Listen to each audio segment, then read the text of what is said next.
देख रहे हैं न्यूज इंडिया, आपके साथ मैं हूं निदा अहमद। बुलेटिन की शुरुआत करेंगे उत्तराखंड की बड़ी खबर के साथ। जोशीमठ से ये बड़ी खबर है, जहां पर भू धसाव के बाद जोशीमठ अब सुरक्षित हो रहा है और तीर्थ यात्रियों और पर्यटकों के स्वागत के लिए अब जोशीमठ तैयार है। और इसी उद्देश्य को लेकर ओली मैराथन का आयोजन किया जा रहा है, जिससे सेफ जोशीमठ पर्यटन और तीर्थाटन को बढ़ावा देने का संदेश दिया जाएगा। आयोजन समिति युद्ध स्तर पर तैयारियों में जुटी हुई है। मुख्यमंत्री पुष्कर सिंह धामी शनिवार को जोशीमठ पहुंचकर ओली मैराथन में प्रतिभाग करेंगे और ski and mountaineering association Uttarakhand की तरफ से पहली बार आयोजित इस मैराथन में मुख्यमंत्री की मौजूदगी में निश्चित ही देश दुनिया में जोशीमठ को लेकर सकारात्मक संदेश जाएगा। वहीं पर्यटकों तीर्थयात्रियों में जोशीमठ को लेकर जो नकारात्मक संदेश गया है, उससे भी निजात मिलेगी।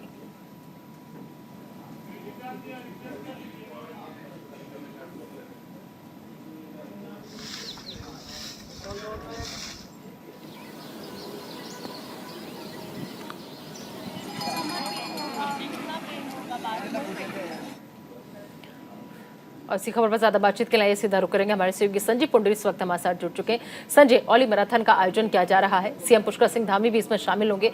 कहीं ना कहीं एक जो नकारात्मकता फैली थी और लोग डरे हुए थे जोशीमठ को लेकर के, वो कहीं ना कहीं सकारात्मक संदेश के रूप में बदलती भी इस मैराथन से नजर आएगी। देखिए, लगातार ही हम देखते हैं कि जब जोशीमठ पे लगातार आपदा जैसे हालात हो गए थे, लोग वहां से पलायन करने को मजबूर थे, तो इसी बीच जब इस तरह से मैराथन का आयोजन हुआ है और खुद प्रदेश के मुख्यमंत्री पुष्कर सिंह धामी ने उसमें शिरकत की, तो कहीं ना कहीं एक पॉजिटिव संदेश गया है।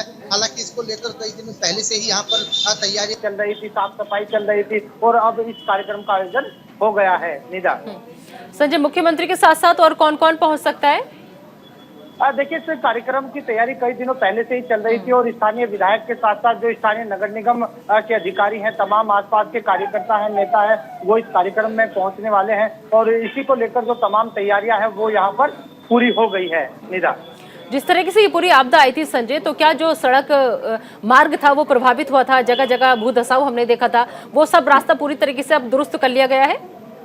देखिए, लगातार ही जिस वक्त आपदा जैसे हालात हो गए थे और जोशीमठ में तमाम जो लोग थे वो पलायन करने को मजबूर थे, उसी के बाद से उत्तराखंड सरकार तमाम वहां प्रयास कर रही थी और लोगों के लिए वहां रहने खाने की व्यवस्था भी की गई थी। इसके बाद अब जो सड़क प्रभावित हुई थी उसको भी ठीक कर दिया गया है। तमाम जो सुविधाएं हैं वहां लोगों को मिल रही है, क्योंकि चारधाम यात्रा भी नजदीक है। ऐसे में जो देश विदेश के श्रद्धालु होते हैं, पर्यटक होते हैं, वो उत्तराखंड का रुख करते हैं। तो कहा जा सकता है कि जो तमाम तैयारी है वो सरकार की ओर से कर ली गई है और जो प्रभावित सड़क मार्ग थे वो भी सही हो गए हैं। निदा, बिल्कुल ठीक है संजय, आप हमारे साथ बने रहिए। तो सीएम पुष्कर सिंह धामी भी इस मैराथन का हिस्सा बनने के लिए शामिल होंगे इसमें। हरिद्वार से एक अहम खबर का रुख कर लेते हैं। हरिद्वार के वैदिक निकेतन आश्रम पहुंची वीएचपी नेता साध्वी प्राची ने मुस्लिम समुदाय को लेकर विवादित बयान पर सफाई दी है। उन्होंने कहा कि मैंने मुस्लिम महिलाओं के भले के लिए बोला है, हिंदू लड़कों से शादी करके उन्हें बुर्का तो नहीं पहनना पड़ेगा और गर्मी इतनी होती है कि एसी में बैठ पाना मुश्किल होता है और इसे देखकर मुझे पीड़ा पहुंचती है। दरअसल साध्वी प्राची ने बरेली में हनुमान जयंती के मौके पर कहा था कि हिंदू लड़कों से मुस्लिम लड़कियां विवाह करें तो कई लाभ होंगे, वो खुशहाल जीवन जी सकेंगी, उन्हें न काले लिबास में रहना होगा और न ही 3 तलाक और हलाला झेलना पड़ेगा, जिसे लेकर विवाद बढ़ गया था। कहीं उनका समर्थन किया गया तो कहीं मौलाना इस बयान का विरोध कर रहे हैं।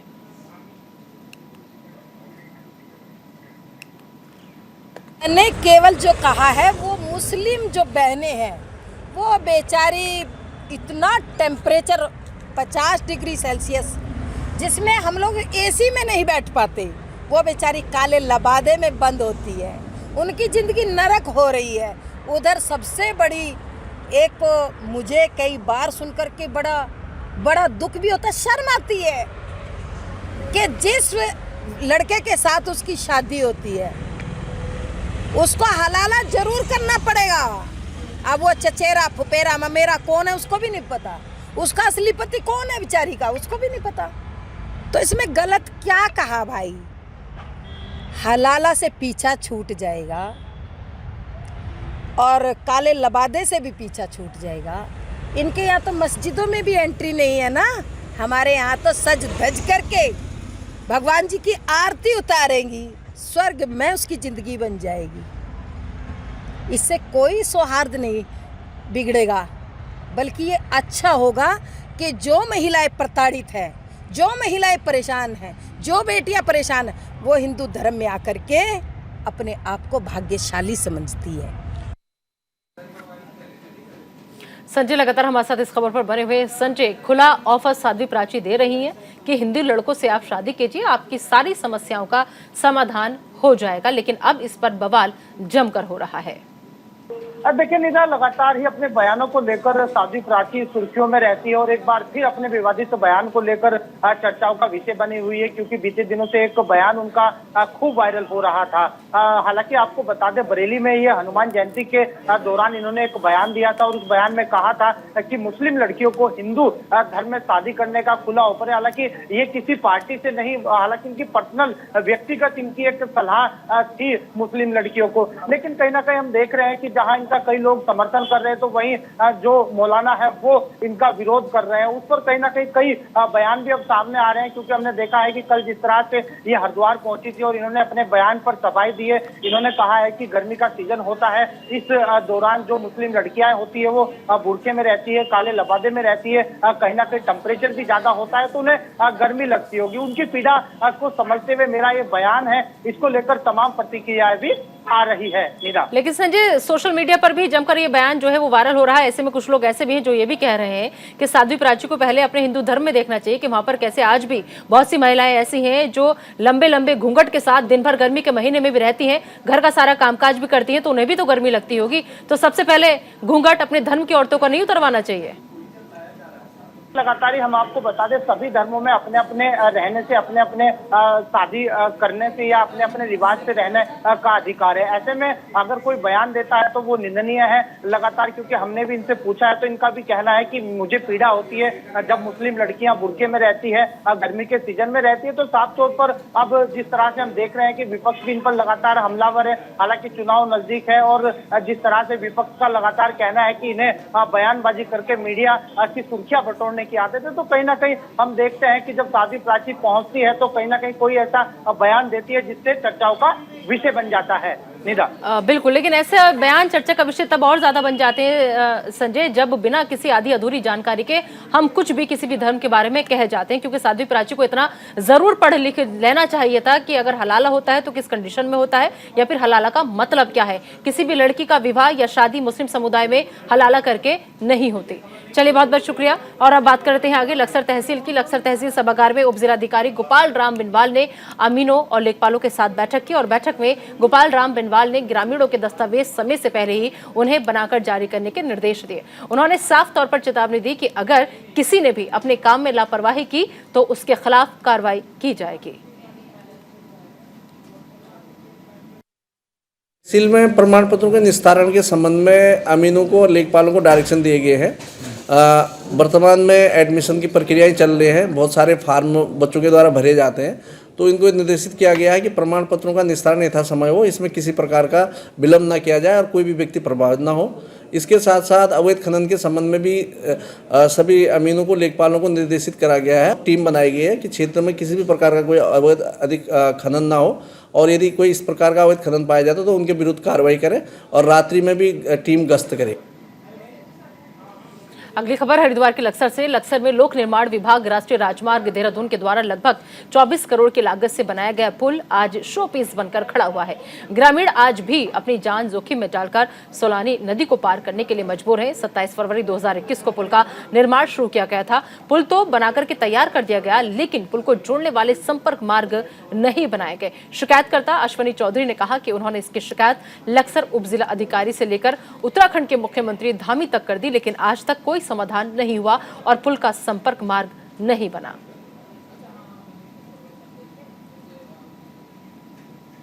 तो 24 करोड़ की लागत से यह पुल बना है, लेकिन ग्रामीण जान जोखिम में डालकर आज भी रास्ता पार कर रहे हैं। शिकायत करने के बाद भी कोई समाधान जो है वो लक्सर वासियों को हरिद्वार के नहीं मिल रहा है। तो महज 24 करोड़ की लागत से ये पुल जो है वो अब शोपीस बन करके रह गया है, क्योंकि ग्रामीण आज भी देखिए किस तरीके से नदी को पार करके अपनी जान जोखिम में डालकर ये रास्ता तय करने को मजबूर है। तो 24 करोड़ की लागत इस पुल को बनाने में आई है, लेकिन अफसोस पुल तो बन गया, लेकिन आगे की तरफ पुल का जो सड़क मार्ग था उसको नहीं बनाया गया। इस शिविर में 2 प्रार्थना पत्र प्राप्त हुए थे। एक तो मथारा में जो PWD द्वारा पुल बनाया गया उसकी अप्रोच अभी तक नहीं बनी है, इस संबंध में विभागीय अधिकारी से जानकारी ली गई बहुउद्देशीय शिविर में, तो उनके द्वारा अवगत कराया गया कि इसमें अभी किसानों का जो मुआवजा दिया जाना है निजी भूमि का, उसका निस्तारण नहीं हो पाया है और उसकी कार्रवाई चल रही है। तो उन्होंने आश्वस्त किया कि यथाशीघ्र इसमें इसका रोड ना बनने के कारण से जब तक पुल का अपोज रोड नहीं बन पाएगा, अगर उसकी इस कारण नहीं बन पाता तो हम पुल के अपोज रोड के लिए रोड पर भी उतरेंगे और धरना प्रदर्शन भी करेंगे। सर ये है कि इस पुल का निर्माण 27/2/2021 को लोक निर्माण विभाग राष्ट्रीय राजमार्ग देहरादून द्वारा किया जा रहा था। इसकी अनुमानित लागत लगभग 24 करोड़ रुपए है। इसके बारे में हमने कई बार अवगत भी करा दिया गया है, लेकिन पीछे सोलानी नदी है और इधर और उधर दोनों साइडों में लगभग 2 दर्जन से अधिक जोड़ने वाले गांव हैं और आपस में रिश्तेदारी का भी संबंध है, लेकिन इस पर कोई काम नहीं हो पा रहा है। जो अधिकारी हैं, किसी एक अधिकारी की मेरे पास कॉल आई थी, उन्होंने कहा कि अभी तो इसका कोई कार्रवाई का काम ही नहीं हुआ अप्रोच बनने का, और हम जल्दी इसे पूरा करा देंगे और इसमें शासन में इसकी जाँच चल रही है। उसके बाद मुझे पता चला कि कोई जाँच ही नहीं हो रही, कुछ भूमि अधिग्रहण वगैरह का कोई काम ही नहीं हुआ।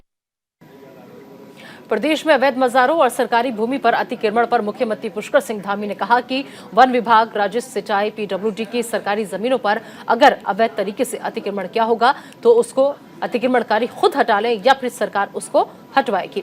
दरअसल सरकार पिछले कुछ समय से अवैध मजारों के खिलाफ एक अभियान चला रही है और अभी तक 102 मजारों पर अतिक्रमण की कार्रवाई की जा चुकी है।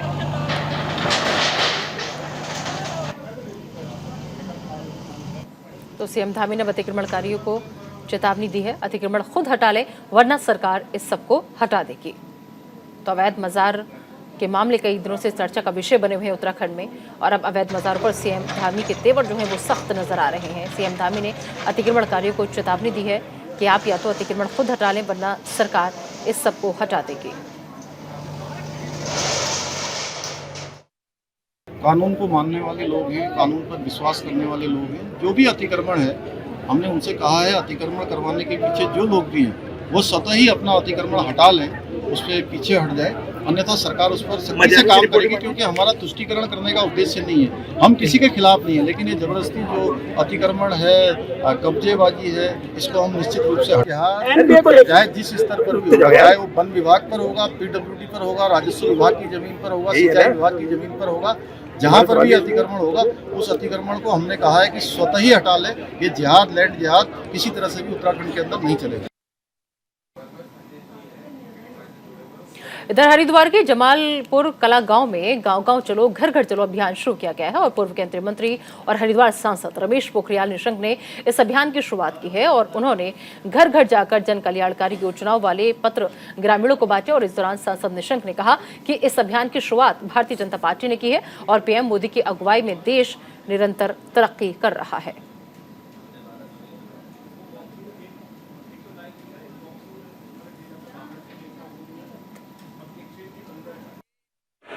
जो अभियान है, जो सरकार ने काम किए हैं, जो अंतिम छोर तक के व्यक्ति के हित में कल्याणकारी योजनाएं हुई हैं और जो जिले स्तर पर, प्रदेश स्तर पर और देश के स्तर पर जो विकास के काम हो रहे हैं, जो प्रधानमंत्री नरेंद्र मोदी जी के अगुवाई में देश पूरी दुनिया में शिखर पर पहुंच रहा है और यहाँ प्रदेश में हमारे पुष्कर धामी के नेतृत्व में विकास की गंगा बह रही है।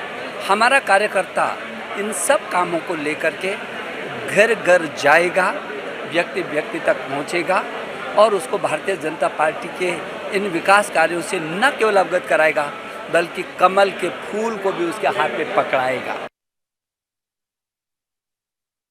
ये जो कार्यक्रम है गांव गांव चलो घर घर चलो, इसमें जो अपनी सरकार की उपलब्धि हैं, अपनी सरकार के जो कार्य हैं वो जन जन तक पहुंचाएंगे, संपर्क के द्वारा व्यक्ति व्यक्ति तक पहुंचाएंगे और उससे सरकार को लाभ मिलेगा। आने वाली सरकार भाजपा की होगी। देखो गतिविधियाँ तो हमने टोली बना रखी है हर मंडल में, वो टोली बना के घर घर संपर्क करें। इस खबर पर ज्यादा बातचीत के लिए हमारे सहयोगी संजय लगातार हमारे साथ मौजूद हैं। संजय, सवाल यह है कि देखिए बीजेपी ने दूसरी बार जीत दर्ज करके इतिहास बनाया है क्योंकि उत्तराखंड का रिकॉर्ड था कि सरकार रिपीट नहीं होती है, लेकिन बीजेपी ने यह रिकॉर्ड भी तोड़ डाला। लेकिन क्या अभी भी उत्तराखंड वासियों को घर घर जाकर के समझाने की जरूरत है कि बीजेपी ने उनके लिए क्या किया, क्योंकि गाँव गाँव चलो घर घर चलो अभियान की शुरुआत की गई है। देखिए निधर, जैसे जैसे चुनाव नजदीक आते हैं वैसे वैसे ही जो नेता होते हैं, कार्यकर्ता होते हैं, सक्रिय हो जाते हैं। यही वजह है कि 2022 लोकसभा चुनाव से पहले जो भारतीय जनता पार्टी है पूरी तरह सक्रिय नजर आ रही है। घर घर जाओ गांव गांव चलो के तहत एक अभियान शुरू किया है। उसमें घर घर जाकर लोगों को कल्याणकारी योजना बताई जा रही है। लेकिन हम देखते हैं कि जिस तरह से जो पूर्व केंद्रीय मंत्री रमेश पोखरियाल निशंक है वो उसी समय में दिखाई देते हैं जब चुनाव का अब समय होता है, क्योंकि लगातार लोगों का यही कहना है कि जो सांसद होते हैं वो हमारे पास नहीं आते, जैसे ही चुनाव आते हैं वो सक्रिय हो जाते हैं। लेकिन देखने वाली बात होगी किस तरह से इस बार भी लोकसभा में किस तरह जीत दर्ज करती है, ये तो आने वाला वक्त ही बताएगा। क्योंकि हम देख रहे हैं कि विधानसभा चुनाव हो या फिर पंचायत चुनाव हो, दोनों में ही भारतीय जनता पार्टी को जीत हासिल हुई है। इसके बाद अब लगातार ही अब जनता के बीच जो भारतीय जनता पार्टी के नेता पहुंच रहे हैं, इनका कितना असर जनता तक पड़ता है, कितनी योजनाओं से प्रभावित होते हैं, ये आने वाला वक्त बताएगा। तो ये जो अभियान की शुरुआत है, गांव के हर एक घर में इनको जाना है, ये विधानसभा क्षेत्र अलग अलग निर्धारित कर दिए गए हैं या फिर सभी सांसदों को उनका इलाका जो है वो बांट दिया गया है? कैसे इस अभियान की शुरुआत जो है, ये अभियान आगे कैसे बढ़ेगा? क्या रोड मैप पूरा तैयार किया गया है इस अभियान को लेकर?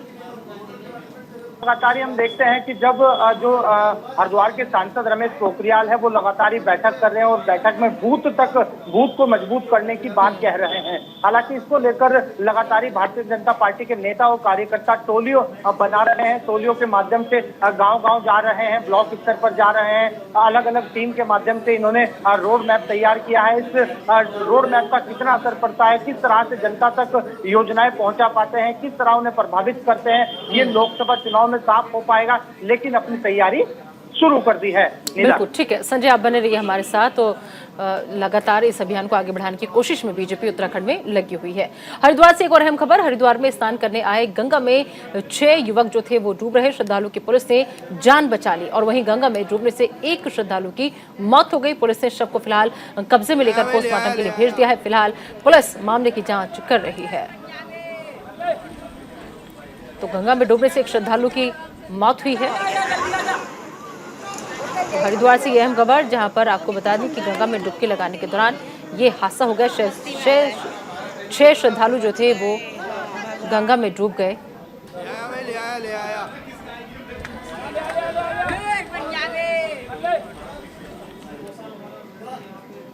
चारधाम यात्रा की तैयारियों को लेकर नेता प्रतिपक्ष यशपाल आर्या ने सरकार पर निशाना साधा। चारधाम यात्रा शुरू होने वाली है मगर तैयारियां पूरी नहीं हो सकी हैं।